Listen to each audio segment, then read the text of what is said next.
Doctor John Helvin നമ്മൾ ചുറ്റും നോക്കുമ്പോൾ, സ്വന്തം ശരീരത്തിലേക്ക് നോക്കുമ്പോൾ പോലും കാണുന്നത് ഒഴുകിക്കെടുക്കുന്ന മഞ്ഞുമലയുടെ ഒരറ്റം കാണുന്നത് പോലെ യഥാർത്ഥത്തിൽ ഉള്ളതിൻ്റെ വളരെ ചെറിയൊരംശം മാത്രമാണ്. Bomb protector. ഒരു നിമിഷം ഇതൊന്ന് ചിന്തിച്ചു നോക്കൂ. നിങ്ങളുടെ കയ്യിലേക്ക് നോക്കുക. ഖരമായ ഒരു വസ്തുവായാണ് കാണപ്പെടുന്നത്. എന്നാൽ വാസ്തവത്തിൽ അത് ഖരമല്ല. മൈക്രോസ്കോപ്പിലൂടെ നോക്കുക. ചലനാത്മകമായ ഊർജ്ജക്കണങ്ങളുടെ ഒരു കൂട്ടം നിങ്ങൾക്ക് കാണാം. ജോൺ അസറഫ്. ഈ പ്രപഞ്ചത്തിലെ എല്ലാ വസ്തുക്കളും ഒരേ പദാർത്ഥം കൊണ്ടാണ് നിർമ്മിച്ചിരിക്കുന്നത്. അത് നിങ്ങളുടെ കൈയായാലും സമുദ്രമായാലും ആകാശത്തിലെ നക്ഷത്രമായാലും ശരി. Doctor Ben Johnson. എല്ലാം ഊർജമാണ്. ഇത് മനസ്സിലാക്കാൻ ഞാൻ അല്പം സഹായിക്കാം. പ്രപഞ്ചം, നക്ഷത്ര സമൂഹം, നമ്മുടെ ഭൂമി, അതിൽ വ്യക്തികൾ, അവരുടെ ശരീരത്തിനകത്ത് അവയവങ്ങൾ, കോശങ്ങൾ, തന്മാത്രകൾ, ആറ്റം, പിന്നെ ഊർജം. അങ്ങനെ ഏറെക്കുറെ തലങ്ങളെക്കുറിച്ച് ചിന്തിക്കാനുണ്ട്. ഈ പ്രപഞ്ചത്തിലെ എല്ലാം ഊർജമാണ്. ഞാൻ ഈ രഹസ്യം കണ്ടെത്തി കഴിഞ്ഞപ്പോൾ എനിക്ക് ഒരാഗ്രഹം തോന്നി. ആധുനിക ശാസ്ത്രവും ഊർജശാസ്ത്രവും ഈ ജ്ഞാനത്തെ എത്രത്തോളം ഉൾക്കൊണ്ടിരിക്കുന്നു എന്നറിയണം. ശരിക്കും വിസ്മയിപ്പിക്കുന്ന ഒരറിവാണ് എനിക്ക് കിട്ടിയത്. ഈ കാലഘട്ടത്തിൽ ജീവിക്കുന്നതിൻ്റെ ഏറ്റവും ആവേശകരമായ കാര്യം ശാസ്ത്രത്തിന്റെ, സവിശേഷിച്ചും ക്വാണ്ടം സിദ്ധാന്തത്തിന്റെ പുതിയ കണ്ടുപിടുത്തങ്ങൾ. ചരിത്രത്തിലുടനീളം മഹാന്മാരായ ആചാര്യന്മാർ അറിഞ്ഞിരുന്നതും രഹസ്യം നമുക്ക് പഠിപ്പിച്ചു തന്നതുമായ കാര്യങ്ങളുമായി പൂർണ്ണമായും പൊരുത്തപ്പെടുന്നവയാണ് എന്നതാണ്. ഞാൻ സ്കൂളിൽ ശാസ്ത്രമോ ഊർജതന്ത്രമോ പഠിച്ചിട്ടില്ല. എങ്കിലും ക്വാണ്ടം ഫിസിക്സിന്റെ സങ്കീർണമായ പുസ്തകങ്ങൾ വായിച്ചപ്പോൾ അവ എനിക്ക് വ്യക്തമായി മനസ്സിലാക്കാൻ കഴിഞ്ഞു. കാരണം അത് മനസ്സിലാക്കണമെന്ന് ഞാൻ ആഗ്രഹിച്ചിരുന്നു. ക്വാണ്ടം ഫിസിക്സ് പഠനം ഊർജപരമായ ഒരു തലത്തിൽ രഹസ്യത്തെ കൂടുതൽ ആഴത്തിൽ മനസ്സിലാക്കാൻ എനിക്ക് സഹായകമായി. പലർക്കും അവർ രഹസ്യത്തിൽ നിന്ന് നേടിയ അറിവ് ആധുനിക ശാസ്ത്രത്തിന്റെ തത്വങ്ങളുമായി പൂർണ്ണമായി പൊരുത്തപ്പെടുന്നതാണ് എന്ന് കാണുമ്പോൾ വിശ്വാസം കൂടുതൽ ശക്തമാകും. നിങ്ങൾ ഈ പ്രപഞ്ചത്തിൽ ഏറ്റവും ശക്തിയേറിയ പ്രേരണ ടവറാണെന്ന് പറയുന്നത് എന്തുകൊണ്ടാണെന്ന് ഞാൻ വിശദീകരിക്കാം. ലളിതമായി പറഞ്ഞാൽ, ഏത് ഊർജവും ഒരു പ്രത്യേക തരംഗദൈർഘ്യത്തിൽ സ്പന്ദിച്ചു കൊണ്ടിരിക്കും. നിങ്ങളുടെ തരംഗദൈർഘ്യം എപ്പോഴും നിങ്ങളുടെ ചിന്തകളെയും വികാരങ്ങളെയും ആസ്പദമാക്കിയിരിക്കും. നിങ്ങൾ ആഗ്രഹിക്കുന്നവ എല്ലാം ഊർജത്താൽ നിർമ്മിതമാണ്. അവ സ്പന്ദിച്ചുകൊണ്ടിരിക്കും. ഊർജമാണ് എല്ലാം. ആശ്ചര്യമെന്ന് പറയുന്നത് ഇതാണ്. വേണം എന്ന് നിങ്ങൾ ആഗ്രഹിക്കുന്നതിന്റെ തരംഗം നിങ്ങൾ പ്രക്ഷേപണം ചെയ്യുന്നു. ഇതുമൂലം ആഗ്രഹിക്കുന്ന വസ്തുവിന്റെ ഊർജം അതേ തരംഗദൈർഘ്യത്തിൽ സ്പന്ദിക്കാൻ തുടങ്ങുന്നു. അത് നിങ്ങളിലേക്ക് വന്നു ചേരുന്നു. വേണമെന്ന് ആഗ്രഹിക്കുന്നതിൽ നിങ്ങൾ മനസ്സു കേന്ദ്രീകരിക്കുമ്പോൾ ആ വസ്തുവിന്റെ പരമാണുവിന്റെ സ്പന്ദനങ്ങളിൽ നിങ്ങൾ മാറ്റം വരുത്തുന്നു. അത് നിങ്ങൾക്കായി സ്പന്ദിക്കുന്ന വിധമാകുന്നു. നിങ്ങൾക്ക് ചിന്തകളിലൂടെ ഊർജത്തെ കേന്ദ്രീകരിക്കുവാനും വേണമെന്നാഗ്രഹിക്കുന്ന വസ്തുവിന്റെ സ്പന്ദനങ്ങളിൽ മാറ്റം വരുത്തുവാനുമുള്ള കഴിവ് സിദ്ധിച്ചിട്ടുണ്ട്. അങ്ങനെ നിങ്ങൾ ആഗ്രഹിക്കുന്ന എന്തിന്റെയും കാന്തിക ശക്തി എന്ന പോലെ നിങ്ങളിലേക്ക് ആകർഷിക്കുവാനും കഴിയുന്നു. അതുകൊണ്ടാണ് നിങ്ങൾ പ്രപഞ്ചത്തിലെ ഏറ്റവും ശക്തിയേറിയ പ്രക്ഷേപണ ടവറാണെന്ന് പറയുന്നത്. നിങ്ങൾ ആഗ്രഹിക്കുന്ന നല്ല കാര്യങ്ങളെക്കുറിച്ച് ചിന്തിക്കുകയും അത് അനുഭവിക്കുകയും ചെയ്യുമ്പോൾ ഉടൻ തന്നെ നിങ്ങൾ ആ തരംഗദൈർഘ്യത്തിലേക്ക് ട്യൂൺ ചെയ്യപ്പെടുന്നു. അപ്പോൾ അവയുടെ എല്ലാ ഊർജവും അതേ തരംഗദൈർഘ്യത്തിൽ സ്പന്ദിക്കുകയും അവ നിങ്ങളുടെ ജീവിതത്തിൽ സാക്ഷാത്കരിക്കപ്പെടുകയും ചെയ്യുന്നു. സമാനമായവ തമ്മിൽ ആകർഷിക്കുമെന്ന് ആകർഷണ നിയമം പറയുന്നു. നിങ്ങൾ ഒരു ഊർജ്ജകാന്തമാണ്. അതിനാൽ നിങ്ങൾ എല്ലാറ്റിനെയും വൈദ്യുത കാന്തിക ശക്തിയിൽ ഉത്തേജിപ്പിച്ച് നിങ്ങളിലേക്ക് നയിക്കുകയും സ്വയം ഉത്തേജിപ്പിച്ച് വേണമെന്നാഗ്രഹിക്കുന്നവയിലേക്ക് നിങ്ങളെ തന്നെ നയിക്കുകയും ചെയ്യുന്നു. ഒരാൾക്ക് വേണ്ടി പുറത്തുനിന്ന് മറ്റൊരാൾക്ക് ചിന്തിക്കുവാനും അനുഭവിക്കുവാനും കഴിയില്ല. അതിനാൽ ആളുകൾ അവരവരുടെ കാന്തിക ഊർജത്തെ സ്വയം നയിക്കുന്നു. വികാരങ്ങളും ചിന്തകളുമാണ് നമ്മുടെ തരംഗദൈർഘ്യം സൃഷ്ടിക്കുന്നത്. ഏകദേശം 100 വർഷം മുമ്പ് കഴിഞ്ഞ 100 വർഷക്കാലത്തെ കണ്ടുപിടുത്തങ്ങളുടെ ഒന്നും സഹായമില്ലാതെ തന്നെ ഈ പ്രപഞ്ചം എങ്ങനെയാണ് പ്രവർത്തിക്കുന്നത് എന്നും മനസ്സിലാക്കാൻ ചാൾസ് ഹാനലിന് കഴിഞ്ഞു. പ്രപഞ്ചത്തിന്റെ മനസ്സ് എന്നത് ബുദ്ധിയല്ല, പദാർത്ഥമാണ്. ആകർഷണത്തിന്റെ നിയമപ്രകാരമുള്ള ഇലക്ട്രോണുകളെ കൂട്ടിച്ചേർത്ത് ആറ്റമാക്കുന്നത്. അതേ നിയമം തന്നെയാണ് ആറ്റങ്ങളെ കൂട്ടിച്ചേർത്ത് തന്മാത്രകളാക്കുന്നത്. തന്മാത്രകൾ കൂടിച്ചേർന്ന് പദാർത്ഥനിഷ്ഠമായ രൂപമുണ്ടാകുന്നു. എല്ലാ സാക്ഷാത്കാരങ്ങളുടെയും പിന്നിലുള്ള സൃഷ്ടിയോന്മുഖമായ ശക്തി ഈ നിയമമാണെന്നു കാണാം. ആറ്റത്തിന്റെ കാര്യത്തിൽ മാത്രമല്ല, ഈ ലോകത്തിന്റെ, പ്രപഞ്ചത്തിന്റെ ഭാവനയിൽ രൂപപ്പെടുന്ന എല്ലാറ്റിന്റെയും കാര്യത്തിൽ ഇത് ശരിയാണ്. Charles Haanel. Bomb protector.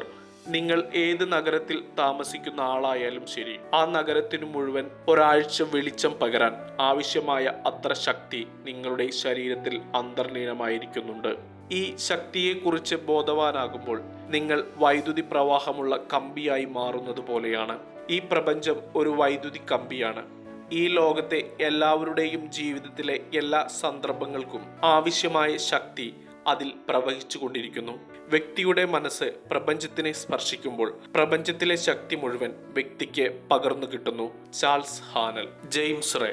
മിക്കവാറും ആളുകൾ പരിമിതികൾക്ക് വിധേയമായ ശരീരമാണ് താനെന്ന് സ്വയം നിർവചിക്കുന്നു. വാസ്തവത്തിൽ നിങ്ങൾ പരിമിതിക്ക് വിധേയമായ ശരീരമല്ല. മൈക്രോസ്കോപ്പിലൂടെ നോക്കിയാൽ പോലും കാണാം നിങ്ങൾ ഊർജമണ്ഡലമാണ്. ഊർജത്തെക്കുറിച്ച് നിങ്ങൾക്കറിയാവുന്നത് ഇതൊക്കെയാണ്. ഒരു ക്വാണ്ടം ഫിസിക്സ് ശാസ്ത്രജ്ഞനോട് ചോദിക്കുക, ഈ പ്രപഞ്ചം എന്തുകൊണ്ടാണ് സൃഷ്ടിച്ചിരിക്കുന്നത്? അദ്ദേഹം പറയും ഊർജം എന്ന്. ശരി, ഊർജം എന്നത് എന്താണെന്ന് വിവരിക്കാമോ? ഊർജം പുതിയതായി സൃഷ്ടിക്കുവാനോ ഉള്ളതിനെ ഇല്ലാതാക്കാനോ കഴിയില്ല. അത് എപ്പോഴും ഉണ്ടായിരുന്നു, എപ്പോഴും ഉണ്ട്, എപ്പോഴും ഉണ്ടായിരിക്കുകയും ചെയ്യും. ഈ പ്രപഞ്ചത്തിൽ ഉള്ളതെല്ലാം എപ്പോഴും ഉണ്ടായിരുന്നതാണ്. അവ ഒരു രൂപാവസ്ഥയിലേക്ക് വരുന്നു, രൂപാവസ്ഥയിൽ നിലനിൽക്കുന്നു, രൂപാവസ്ഥയിൽ നിന്ന് പുറത്തു പോകുന്നു. ഒരു ആധ്യാത്മിക വ്യക്തിയോട് ചോദിക്കുക, എങ്ങനെയാണ് പ്രപഞ്ചം ഉണ്ടായത്? ഉത്തരം ഇങ്ങനെയായിരിക്കും, ദൈവം. ദൈവം എന്നാൽ എന്താണെന്ന് വിവരിക്കാമോ? ദൈവം എപ്പോഴും ഉണ്ടായിരുന്നു, എപ്പോഴും ഉണ്ടായിരിക്കുകയും അതിനെ സൃഷ്ടിക്കാനോ ഇല്ലാതാക്കാനോ കഴിയില്ല. ഈ പ്രപഞ്ചത്തിൽ ഉള്ളതെല്ലാം എന്നും ഉണ്ടായിരുന്നു, എന്നും ഉണ്ടായിരിക്കും. അവ രൂപാവസ്ഥ പ്രാപിക്കുന്നു, രൂപാവസ്ഥയിൽ നിലനിൽക്കുന്നു, രൂപാവസ്ഥ വിട്ടുപോകുന്നു. രണ്ടും ഒരേ വിവരണം തന്നെയാണ്, വ്യത്യസ്തമായ പദപ്രയോഗങ്ങൾ ഉപയോഗിക്കുന്നു എന്നു മാത്രം. അതിനാൽ ഈ ചലിക്കുന്ന മാംസപിണ്ഡമാണ് ഞാനെന്ന് നിങ്ങൾ ചിന്തിച്ചിട്ടുണ്ടെങ്കിൽ മാറി ചിന്തിക്കുക. നിങ്ങൾ ഒരു ആത്മീയ അസ്തിത്വമാണ്, ഒരു വലിയ ഊർജ മണ്ഡലത്തിനകത്തുള്ള ഒരു ഊർജ മണ്ഡലമാണ്.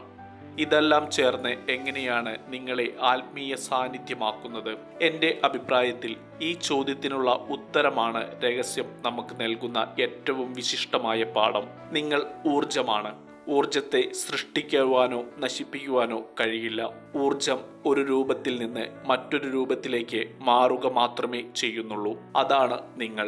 നിങ്ങളുടെ യഥാർത്ഥ സത്ത, നിങ്ങളിലെ പരിശുദ്ധമായ ഊർജം എന്നും ഉണ്ടായിരുന്നു, എന്നും ഉണ്ടായിരിക്കുകയും ചെയ്യും. നിങ്ങൾ ഇല്ലാതാക്കാൻ കഴിയില്ല. ഗഹനമായ അർത്ഥത്തിൽ അത് നിങ്ങൾക്കറിയാം. നിങ്ങൾ ഇല്ലാതിരിക്കുന്ന ഒരവസ്ഥയെക്കുറിച്ച് നിങ്ങൾക്ക് സങ്കല്പിക്കാനാകുമോ? നിങ്ങൾ ജീവിതത്തിൽ ഇതുവരെ കണ്ടതും അനുഭവിച്ചതുമായ എല്ലാം എന്തുതന്നെയായിരുന്നാലും നിങ്ങൾ ഇല്ലാതിരുന്ന അവസ്ഥയെക്കുറിച്ച് നിങ്ങൾക്ക് സങ്കല്പിക്കാനാകുമോ? നിങ്ങൾക്കതിന് കഴിയില്ല. കാരണം നിങ്ങൾ അസാധ്യമാണ്. നിങ്ങൾ ശാശ്വതമായ ഊർജമാണ്, ശാശ്വതമായ ചൈതന്യമാണ്. ഒരൊറ്റ വിശ്വവിശാലമായ മനസ്സ്. Doctor John Helvin. ഈ പ്രപഞ്ചം നിശ്ചയമായും ചിന്തയിൽ നിന്നാണ് ആവിർഭവിക്കുന്നത്. നമുക്ക് ചുറ്റുമുള്ള ഈ ദ്രവ്യം മുഴുവനും ഊറി വന്ന് അടിഞ്ഞുകൂടിയ ചിന്തകളാണ്. ഈ കാര്യങ്ങൾ ക്വാണ്ടം മെക്കാനിക്സും ക്വാണ്ടം കോസ്മോളജിയും സ്ഥിരീകരിക്കുന്നു.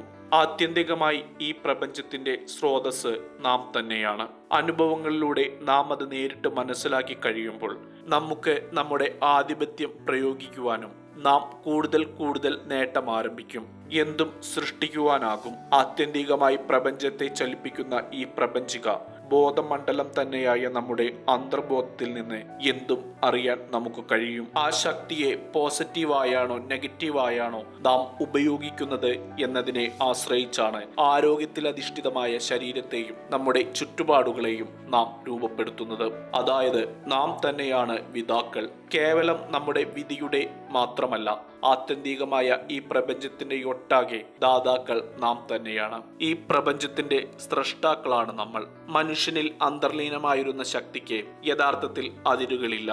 ആ അഗാധമായ ചലനാത്മക ഊർജത്തെ നാം എത്രത്തോളം തിരിച്ചറിഞ്ഞ് പ്രയോഗിക്കുന്നുവോ അത്രത്തോളം ആ ശക്തിയെ നമുക്ക് പ്രയോജനപ്പെടുത്താം. അത് യഥാർത്ഥത്തിൽ നാം ഏതു തലത്തിൽ നിന്നാണ് ചിന്തിക്കുന്നത് എന്നതുമായി ബന്ധപ്പെട്ടു തന്നെയാണ് ഇരിക്കുന്നത്. ഡോക്ടർ ഹെൽവിൻ പറയുന്നത് പോലെ ഒരു പ്രപഞ്ചിക മനസ്സു മാത്രമാണ് നിലനിൽക്കുന്നത് എന്ന നിലയ്ക്കു തന്നെയാണ് ഈ മഹാഗുരുക്കന്മാരും അവതാര പുരുഷന്മാരും ഈ പ്രപഞ്ചത്തെ വിശദീകരിക്കുന്നത്. ആ ഒരൊറ്റ മനസ്സില്ലാത്ത ഒരിടവുമില്ല, അത് എല്ലായിടത്തും നിലകൊള്ളുന്നു. ആ ഒരൊറ്റ മനസ്സ് എല്ലാറ്റിലും എല്ലായിടത്തും ഒരേ സമയം നിലകൊള്ളുന്ന സമസ്ത ദീക്ഷണമായി, സമസ്ത ജ്ഞാനമായി, സമ്പൂർണമായി വർത്തിക്കുന്നു. സർവവും ആ ഒരൊറ്റ പ്രപഞ്ചിക മനസ്സാണെങ്കിൽ അത് പൂർണ്ണമായും എല്ലായിടത്തും നിറഞ്ഞു നിൽക്കുന്നുവെങ്കിൽ അതുതന്നെയല്ലേ നിങ്ങൾക്കുള്ളിലുള്ളതും. നിങ്ങളെ സംബന്ധിച്ചിടത്തോളം അതുകൊണ്ട് എന്താണ് അർത്ഥമാക്കുന്നത് എന്ന് മനസ്സിലാക്കി തരാൻ ഞാൻ ശ്രമിക്കാം. എല്ലാ സാധ്യതകളും ഇവിടെ മുൻപേ തന്നെ നിലനിന്നിരുന്നു എന്നാണ് അതിനർത്ഥം. ഭാവിയിൽ ഉണ്ടാകാൻ പോകുന്ന എല്ലാ അറിവും, എല്ലാ കണ്ടുപിടുത്തങ്ങളും, എല്ലാ നൂതനമായ ആവിഷ്കാരങ്ങളും പ്രപഞ്ച മനസ്സിൽ സാധ്യതകളായി മനുഷ്യ മനസ്സിലേക്ക് വലിച്ചടുപ്പിക്കപ്പെടാനായി കാത്തിരിക്കുകയാണ്. പ്രപഞ്ചത്തിലുണ്ടായിട്ടുള്ള എല്ലാ സൃഷ്ടികളും, എല്ലാ ആവിഷ്കാരങ്ങളും ഇത്തരത്തിൽ പ്രപഞ്ച മനസ്സിൽ നിന്ന് അതാത് വ്യക്തികൾ ബോധപൂർവം അറിഞ്ഞുകൊണ്ടോ അല്ലാതെയോ വലിച്ചെടുത്തിട്ടുള്ളവ തന്നെയാണ്. എങ്ങനെയാണ് നിങ്ങൾ പ്രപഞ്ചത്തിൽ നിന്ന് അതിനെ വലിച്ചെടുക്കുന്നത്? അതിനെക്കുറിച്ചുള്ള നിങ്ങളുടെ അവബോധത്തിലൂടെയും നിങ്ങളുടെ വിസ്മയകരമായ ഭാവന ശക്തിയെ ഉപയോഗപ്പെടുത്തിയുമാണ് നിങ്ങൾ അത് ചെയ്യുന്നത്. പൂർത്തീകരിക്കേണ്ട ആവശ്യങ്ങൾ എന്തെല്ലാമാണ് ഉള്ളതെന്ന് നിങ്ങൾ ചുറ്റുമൊന്ന് കണ്ണോടിച്ചു നോക്കൂ. അവയിൽ പലതും നിറവേറ്റുന്നതിന് ഉതകുന്ന മഹത്തായ ഒരു ആവിഷ്കാരം ഉണ്ടായിരുന്നുവെങ്കിൽ എന്നൊന്ന് സങ്കല്പിച്ചു നോക്കൂ. ആവശ്യങ്ങൾ എന്തെല്ലാമാണെന്ന് നോക്കുക. പിന്നീട് അത് നിറവേറ്റുന്നതിനുതകുന്നമായ കണ്ടുപിടുത്തങ്ങളെക്കുറിച്ച് അല്ലെങ്കിൽ ആവിഷ്കാരങ്ങളെക്കുറിച്ച് സങ്കല്പിക്കുക. ആ കണ്ടുപിടുത്തത്തിനായി അല്ലെങ്കിൽ ആവിഷ്കാരത്തിനായി നിങ്ങൾക്ക് പണിപ്പെടേണ്ടി വരില്ല. കാരണം ആ പരമോന്നത മനസ്സ് ആ സാധ്യതയെ ഉൾക്കൊണ്ടിരിക്കുന്നു.